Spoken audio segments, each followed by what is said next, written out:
Purihin ng ating Panginoon.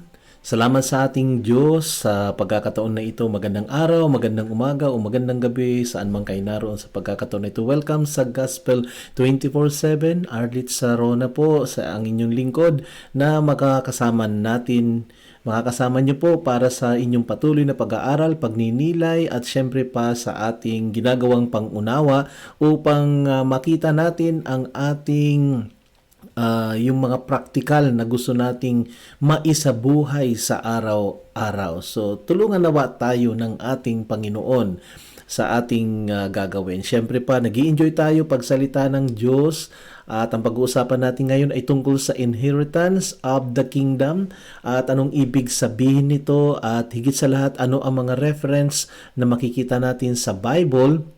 Ito ay maiksi lamang at hopefully maiksi lang na pagtalakay. Ganado tayo magtalakay kaya minsan ay napapahaba sa dami ng mga gusto nating sabihin. But then ito ay compress na expository na ating pong ginagawa para nang sa ganun ay maging tulong sa ating pang-araw-araw na ebanghelyo o salita ng Diyos na ating pinagninilayan. Okay, so dahil dyan ay naintindihan natin yung pinaka-topic natin about the inheritance of the kingdom at ang ibig sabihin doon sa kingdom ng God ay maraming mga nangyayari but then in general ay yung ating pagmana o inheritance, pagmamana or pag-inherit ng kingdom ng God. Siyempre pa, ito ay may kinalaman siyempre sa ating pagiging child of God. May kinalaman din ito doon sa salvation natin. May kinalaman din ito sa sinasabing grasya ng Diyos at may kinalaman din ito syempre doon sa eternal na promise ng God sa atin. So sa mga promises ng God, mayroon yung pangkasalukuyan at mayroon yung sa hinaharap. So dahil dyan ay mayroon tayong mga ilang chapter or text or scripture na ating babasahin. Una yung sa Matthew chapter 25 verse 34 na kung saan ay nakasulat ang ganito, "Then the king will say to those on his right, 'Come, you who are blessed by my Father, take your inheritance, the kingdom prepared for you since the creation of the world.'" So notice po natin dyan yung take your inheritance. At sabi doon, "You who are blessed by my Father." So ito'y relation o may relasyon sa Panginoon. Siyempre pa, mga saved. And pag sinabing take, it's an invitation na makikita natin, paanyaya, na kung saan ay ating manahin yung inheritance at ang sinabi ito, the kingdom. The kingdom. So, ibig sabihin ay may kingdom ang ating Panginoon. As much as acquainted tayo doon sa sinasabing kingdom of men, mayroon din kingdom of God. So, ang ating lamang naunawaan ay yung kingdom of men na alam natin na ito ay imperfect kingdom at ito ay self-centered kingdom. Karamihan ng naglitawang mga kingdom sa buong mundo mula pa sa ayon sa kasaysayan, ang lahat ng ito ay kadalasan ay nawala. Ito'y sumulpot o na-establish and din nawala and ibig sabihin ay kadalasan doon ay puno ito ng sabihin natin crime or kasamaan. Pero pag sinabi na kingdom of God, isa ang pinag-uusapan ngayon, ang Diyos din ay mayroon kingdom. Okay, so kung ating unawain na mabilisan yung kingdom of God at ang tanong ay nasaan ito?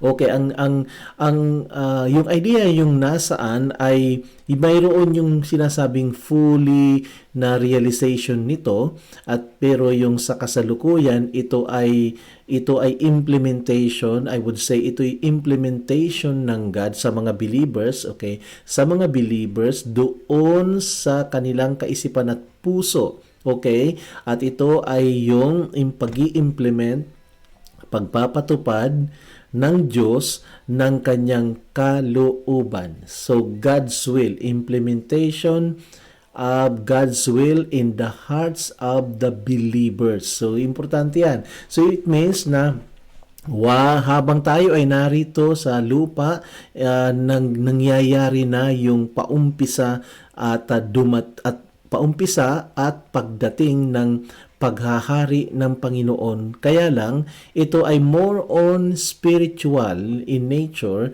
kasi ang idea ay yung kalooban ng Lord ay unti-unting sumasakop sa mga puso ng mga mananampalataya sa ating Panginoon. So, do you like it? At naiintindihan nyo po ba?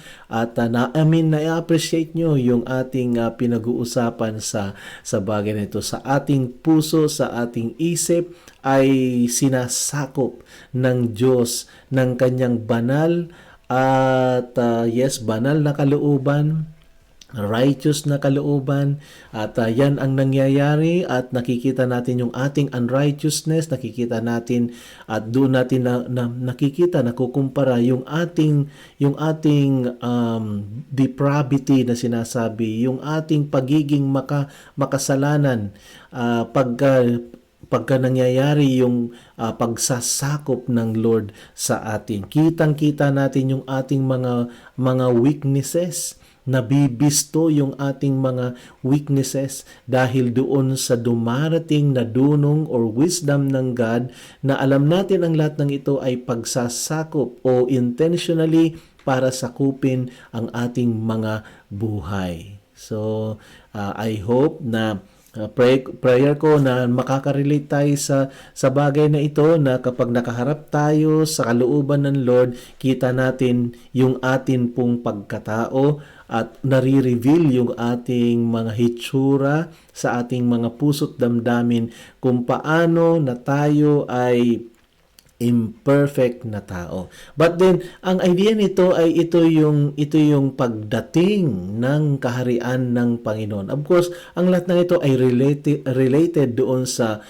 resurrection ng ating Panginoon, sa kanyang ginawa, sa purpose ng Diyos paumpisan to save the people, to save mankind. Ito'y related or connected doon. So, hindi lahat nagpasakop, hindi lahat nakikinig, hindi lahat naniniwala sa Kanya, but then, yung mga naniniwala sa Kanya, the realization, spiritual realization is true, na kung saan ay nagbabago naman at nagre-repent naman ang mga mananampalataya at patuloy na humihingi ng habag at tulong na ating magampanan ang kalooban ng Diyos sa ating buhay. In that case, ay yung paghahari ng Lord, invisible, ay nagaganap. And then, syempre, yung pinaka-culmination nito ay yung realization, full realization rather ng paghahari or kingdom ng God. And later on, ating didiscuss yan. So, nakita natin ngayon ang biblical reference na Matthew chapter 25 na sabi doon, "Come you who are blessed by my Father, take your inheritance, the kingdom prepared for you since the creation of the world." So dito ay ating iintindihin o ating unawain ito ng literal, na there is a literal kingdom ng ating Panginoon as much as there is also a spiritual kingdom. Ang spiritual kingdom ay ito yung invisible sa ngayon, at ito yung pagsakop, paglalatag ng kalooban ng Diyos sa mga puso ng mga mananampalataya. Ang physical, of course, naniniwala ako, ang physical kingdom ay darating na kung saan ay physical, or ibig sabihin kita natin siya at kita natin yung hitsura nung physical kingdom. Okay. Dahil dyan, another text na kung saan ay ating makikita na yung inheritance of the kingdom sa Luke chapter 12 verse 32, "Do not be afraid, little flock, for your Father is pleased to give you the kingdom." Mapapansin natin si Lord, maraming mga sinabi, pero hindi natin madalas nabibigyan ng tuon na mayroon siyang pangangaral, pagbibigay diin patungkol sa sinasabing kingdom. At dito tinutukoy niya na huwag kayong matakot. little flock, kumbaga maliit na kawan, sapagkat kawan, grupo. Sapagkat ang inyong ama ay napiplis, siya ay nalulugod sa Tagalog na malalim, kinalulugdan niya na ibigay sa inyo ang kanyang paghahari or kaharian, kingdom. Alright, so yan ang napakaganda. And the last one, I think na ating scripture ngayon na kung saan ay nakikita natin yung pagbibigay diin sa kaharian ng ating Panginoon. Sabi ng James, Tagalog ay Santiago, chapter 2, verse 5. Listen, my brothers and sisters, has not God chosen those who are poor in the eyes of the world to be rich in faith and to inherit the kingdom He promised those who love Him? Okay. Makinig kayo mga kapatid, sabi ng ganun, brothers and sisters, hindi baga ang Diyos pinili niya ang mga mahina or mahirap sa mata ng sanlibutan na maging mayaman sa pananampalataya and to inherit at magmana ng kaharian na kanyang ipinangako sa mga nagmamahal sa Kanya. Napakaganda naman ng salita ng ating Panginoon. So, dito ay may mga sinasabi, controversial in a way, na those who are poor in the eyes of the world to be rich in faith. So, maganda itong portion na ito. Mga mahirap sa mata ng sanlibutan, mga nobody, mga weakling. Sorry for the word weakling. But then, mahina, yes, totoo naman, maraming hindi mga powerful, maraming hindi economically ay hindi matatag, something ganon. And then, pag sinabing poor in the eyes of the world, it means a lot na ibig sabihin poor talaga na may kakulangan, hindi kagaya nung mga marangya na sinasabi. But then, doon sa mga sabihin natin ay less fortunate, or medyo tamang-tama lang, walang may pagmamalaki, and yung pinaka-worst pa na situation na talagang literally ay poor sa material, pero ang sinabi naman ng Diyos na mayaman naman sa pananampalataya, because that is also possible na medyo kapos ka sa material pero mayaman ka sa pananampalataya. Isn't it true na maraming nakikinig sa gawain ng Panginoon na kung saan ay talagang mayaman sila sa pananampalataya, sapagkat all the time umaasa sila sa Panginoon, lagi sa lahat ng kanilang mga pagdaing kasama ang Panginoon, sa kanilang mga aspiration kasama ang Panginoon. Ibig sabihin, nananalig sila kay Lord, they call on God, they pray to God, and then they rely on God. And that is why mayaman sila sa pananampalataya. Hindi sila umaalis sa pananampalataya. At saka, ang sabi doon ay pinili silang maging mayaman sa pananampalataya upang manahin nila ang kaharian, the kingdom, na pangako ng ating Panginoon. So dahil dyan ay ang ibig sabihin ng kingdom na gusto natin na maintindihan theologically ay yung kingdom na yan is yung pagre-rule, pagre-reign, and yung sovereignty, sovereign authority ng Diyos. So una, God is ruling, God is reigning, and ibig sabihin yung sovereign control niya or authority ng ating Panginoon. Yan ngayon yung sinasabing kaharian ng Diyos.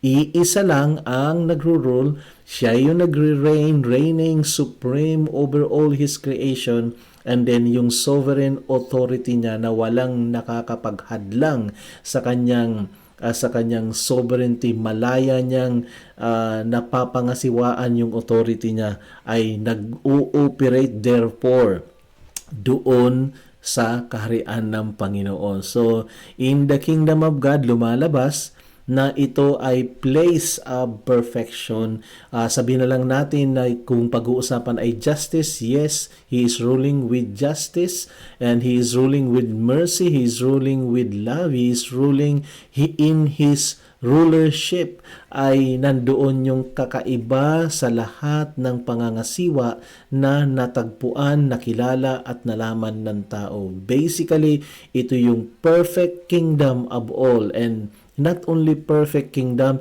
ito na yung the last and the kingdom that will last forever and ever. All kingdoms will pass away or will diminish and will be erased, but His kingdom is the only kingdom that will last forever and ever. I want to be in that kingdom that will last forever.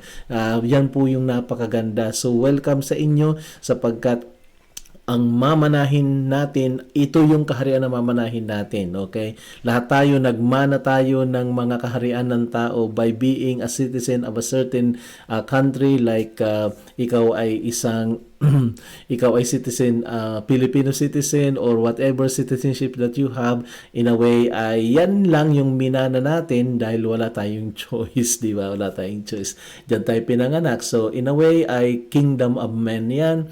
At tinatawag lang natin na democratic government or whatever form of government. But then, yan pangangasiwa dyan ay tao. Although yung authority nila, according to the Bible, it comes from God.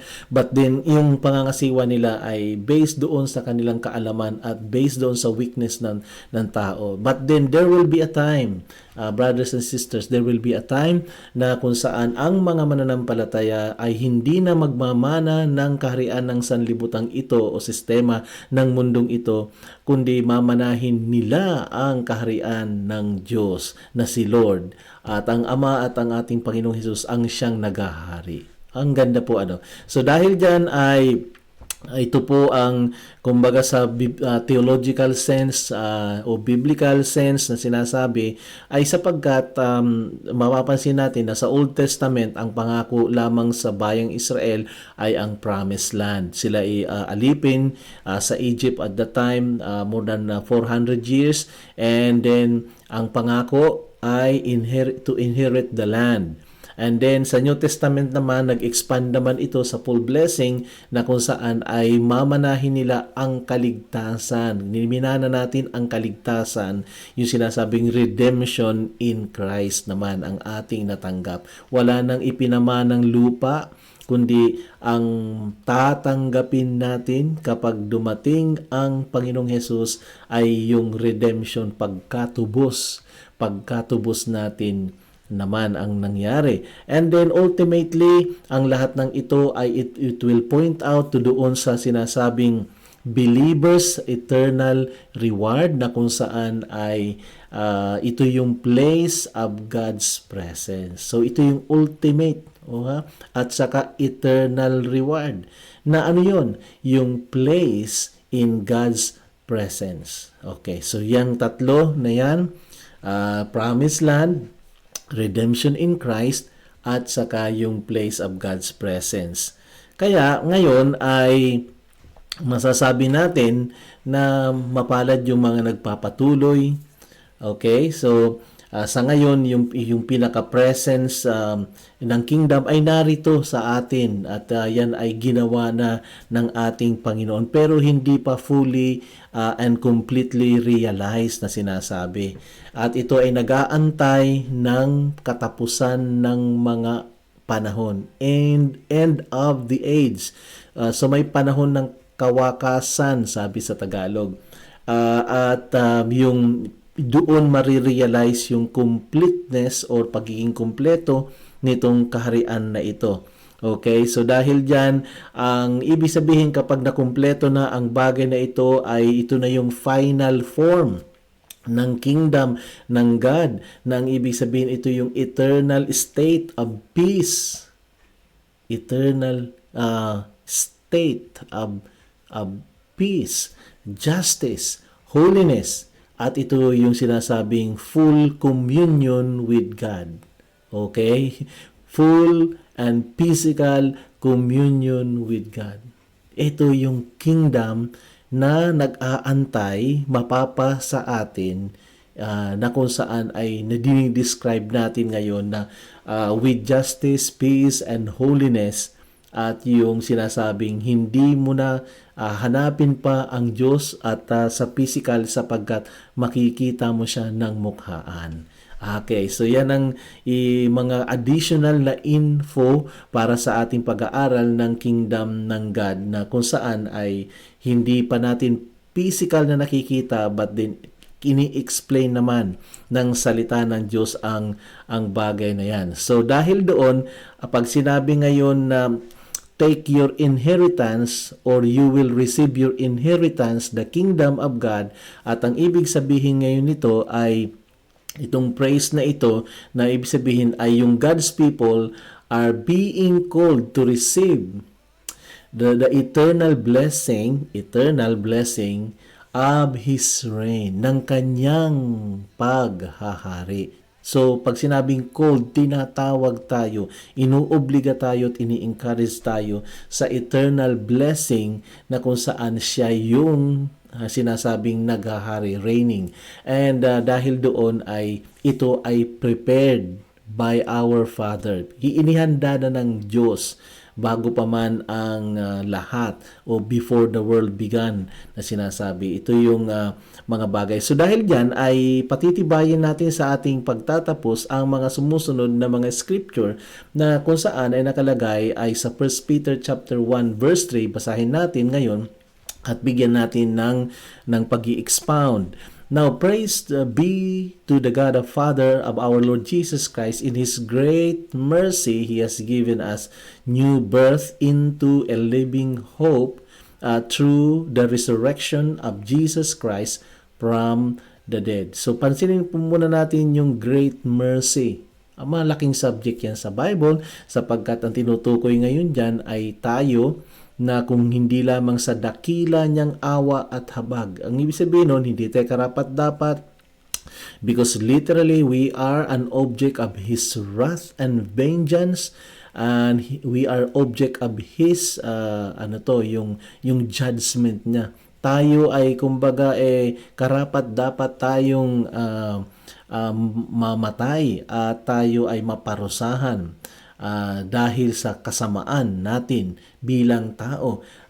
Pero binigyan niya tayo dahil sa kanyang dakilang habag, binigyan niya tayo ng panibagong pagsilang patungo sa buhay na pag-asa, na kung saan sinasabi ng Biblia na nakalagay dyan na ito ay buhay na pag-asa at tayo dinala roon sa buhay na pag-asa, isinilang tayong muli sa isang panibagong pag-asa dahil sa kanyang muling pagkabuhay mula sa kamatayan. So, ang kinin natin, pasalamatan natin yan na ganyan pala ang tunay na nangyayari sa atin. Kaya we have to realize na hindi po basta-basta yung sin. Hindi basta-basta yung ating unrighteousness sa harapan ng Diyos. Yan ay unacceptable talaga. Hindi pwedeng maliit, hindi po pwedeng ganun na lamang, kundi tayo pala ay naging kaaway ng Diyos at deserve natin na tayo parusahan at mahiwalay sa presensya ng Diyos. Salamat sa pagdating ng kanyang dakilang habag or awa, great mercy. Okay, at sinabi doon na kung saan ay risen from the dead into an inheritance that can never perish. Ayun, dinala tayo, hindi lamang sa tayo ay yung sinasabi, dudugtong natin, na kung saan ay nagkaroon tayo ng pag-asa through resurrection of Jesus Christ from the dead and into an inheritance. So, sa pamamagitan uli ng resurrection, tayo naman ay dinala naman patungo naman sa tagapagmana, naging tagapagmana, na kung saan itong mamanahin natin, dinidescribe ng Bible sa 1 Peter verse 1 to 4, that can never perish, na kung saan ay hindi nasisira, hindi nabubulok at hindi kumukupas. At ang nakalagay dyan, napakaganda, this inheritance is kept in heaven for you. Napakaganda na makita natin yan. So again, ay hindi ba nawawala, hindi ba nabubulok, hindi ba kumukupas?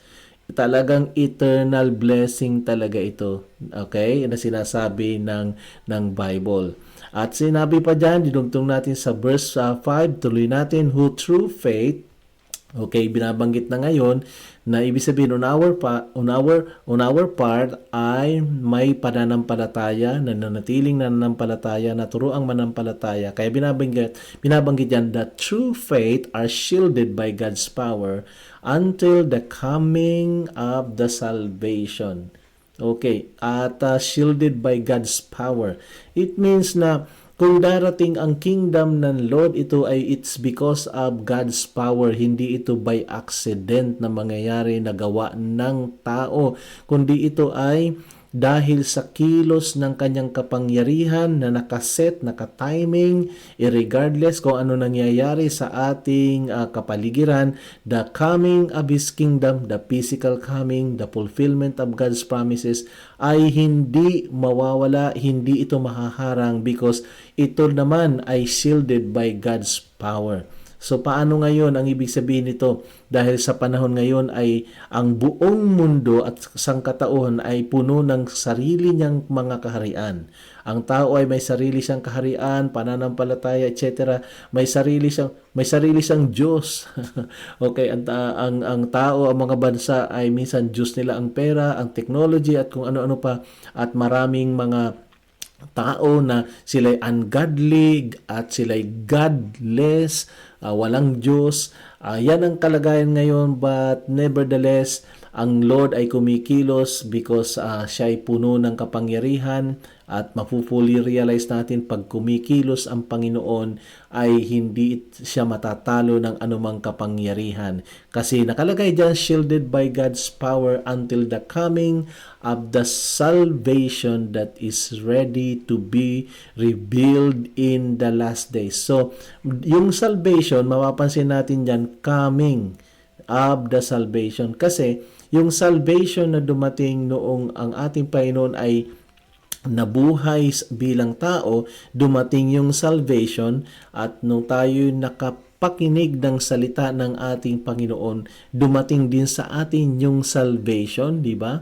But then mayroon culmination ng great salvation na ito yung total and grand salvation, ito yung future salvation na hindi pagsisave sa mga makasalanan, kundi yung salvation na kung saan ay igagawad ng buong buo sa mga mananampalataya dahil sila ay nakatakdang gawaran ng kaligtasan, at itong kaligtasan ito ay ang pag-transition ng mga mananampalataya into the kingdom. So, mapapansin natin na kung ikaw ay saved ngayon at dumating na yung ma-reveal ngayon yung sinasabi ng Bible, the coming of salvation, ang mangyayari sa iyo literally, alam natin na from your physical life right now ay tatawid ka doon sa sinasabing glorified state ng iyong katawan na kung saan ay saved ka at hindi ka na makakaranas ng kamatayan. Kung ngayon darating, kung ikaw naman ay nawala na sa buhay na ito at nagkaroon ng physical death, ang ibig sabihin naman ng salvation na yun ay resurrection of the body, your body and my body. At ang ibig sabihin nito ay resurrection from the dead, bubuhayin ang mga namatay na kay Kristo at sila ay ililipat doon sa eternal state. Okay, from physical and worldly state or physical state into the spiritual state. Sabihin nun, kalalagayan. So, yan ngayon yung coming of salvation na binabanggit ng Bible na in a way, kaya salvation yun sapagkat nililiberate niya tayo from bondage and from bondage and decaying. So, sa mundong ito, decaying ito. Sabihin, lumilipas ang mga bagay dito, nag-old age, tumatanda, nagkakaroon ng aging, pero once na dumating yung culmination ng grand salvation na ito, or I call it grand salvation, or pagtatapos na, yun yung pinaka final act ng salvation, na pag dumating ang ating Panginoon, liberated ka from any decay, from any physical na kinalalagyan mo ngayon, sapagkat magbabago ang lahat, magkakaroon ka ng katawang panglangit. Okay, and then along with it ay yung sinasabing establishment ng physical kingdom ng ating Panginoon, na wala nang kahalo pa, wala nang halo pa na gawa ng tao, kundi gawa niya na. Praise God.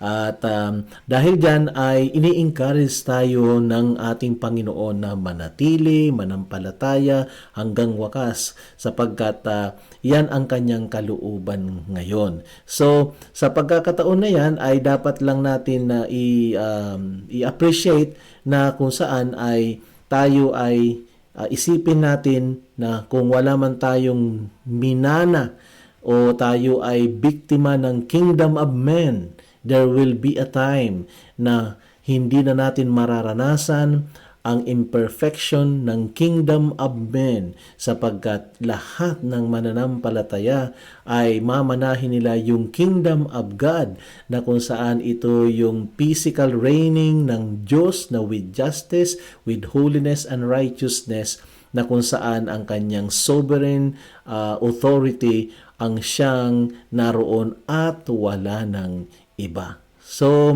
I hope na tayo ay nabigyan ng guide at nagkaroon ng encouragement, at siguro pwede natin sabihin na tuloy lang ang paglilingkod, tuloy lang ang paglilingkod, tuloy lang ang pagsamba, tuloy lang ang pananampalataya.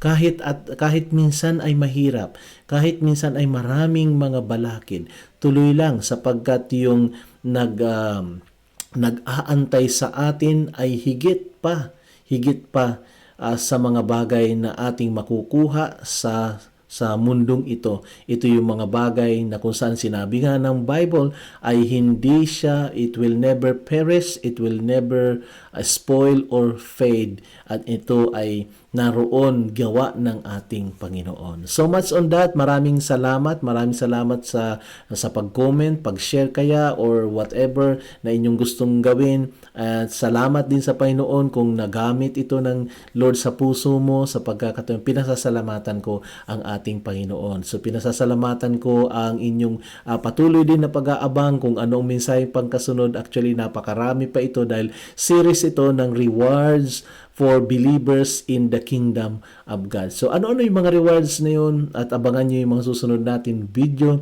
at we're trying na everyday or kaya 3 times a week, basta i-follow nyo lamang po para nang sa ganun ay inyong malaman kung mayroon ng kasunod tayong pagtalakay sa kanyang mga salita. Sa inyong lahat, maraming salamat. Pagpalain kayo ng ating Panginoon.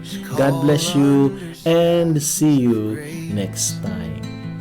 His peace flows steady in this